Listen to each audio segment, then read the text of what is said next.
용이 되지 못한 이무기. 옛날 어느 마을에 가난한 양반이 살고 있었습니다. 그는 젊은 시절 열심히 공부했으나 과거 시험에서 번번이 낙방하고 말았습니다. 시간이 지나 집안 형편은 점점 어려워졌고 마을 사람들은 그를 무시하기 시작했습니다.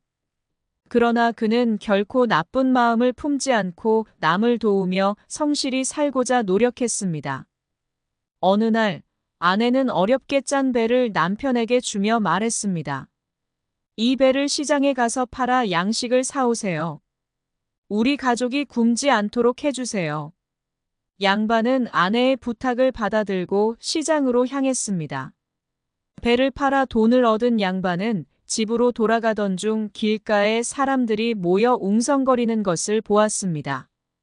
가까이 가보니 큰 구렁이 한 마리가 길에 놓여 있었고 사람들은 몽둥이를 들고 구렁이를 죽이려고 하고 있었습니다. 양반은 놀라 사람들 사이로 뛰어들며 말했습니다. 이 구렁이를 죽이지 마시오. 그것도 하나의 생명 아닙니까? 그러나 사람들은 양반의 말을 듣지 않고 비웃으며 대꾸했습니다. 그런 말은 하지 마시오.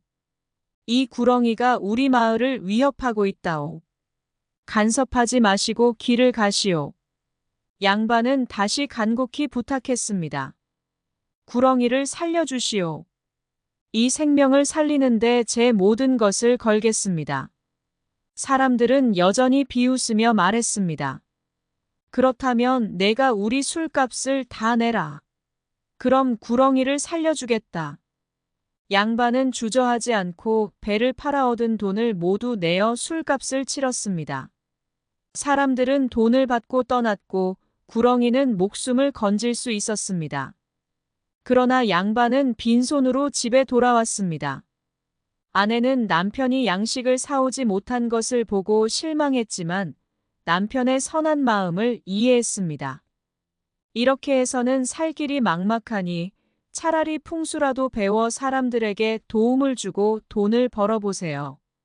아내는 패처를 구해다 주었고 양반은 그것을 들고 길을 나섰습니다. 문제는 그가 풍수에 대해 전혀 아는 것이 없다는 것이었습니다. 하지만 다른 방법이 없었기에 그는 용기를 내어 떠났습니다. 길을 걷던 양반은 마침 한 집에서 초상이 난 것을 보게 되었습니다. 그 집에서는 고인의 쇳자리를 찾기 위해 풍수장을 불러 모으고 있었습니다. 양반은 사람들 사이에 섞여 그 자리에 앉았습니다. 그러나 풍수의 문외한이었던 그는 무엇을 해야 할지 몰라 난감해할 뿐이었습니다. 그 집에서 밥을 얻어먹으며 고민하던 중 방 안으로 불쌍한 모습의 아이가 들어왔습니다. 아이는 배가 고픈 듯 양반의 밥을 바라보고 있었습니다. 양반은 자신의 밥을 아이에게 나누어 주며 말했습니다. 얘야, 배가 고프면 이 밥이라도 먹어라. 나중에 잘 될 날이 있겠지. 아이의 눈에 감사한 빛이 떠올랐습니다. 정말 고맙습니다, 어르신. 제가 도와드릴 게 있습니다. 그 순간 아이는 신비한 능력을 발휘해 쇳자리를 찾아냈습니다. 그리고 그 일을 양반의 이름으로 발표하도록 했습니다. 사람들은 양반의 말을 듣고 크게 감탄하며 훌륭한 풍수가라 칭송했습니다. 그 후로 아이는 계속해서 양반을 도와주며 그를 점점 더 유명한 풍수가로 만들어 주었습니다. 양반은 많은 집안의 쇳자리를 찾아주며 큰 부자가 되었습니다. 양반이 성공한 뒤 어느 날 아이는 양반에게 고백했습니다. 사실 저는 어르신이 구해주신 구렁이입니다. 양반은 깜짝 놀라며 물었습니다. 뭐라고? 그 구렁이가 너란 말이냐? 아이는 고개를 끄덕이며 말했습니다. 그날 어르신이 아니었더라면 저는 목숨을 잃을 뻔했습니다.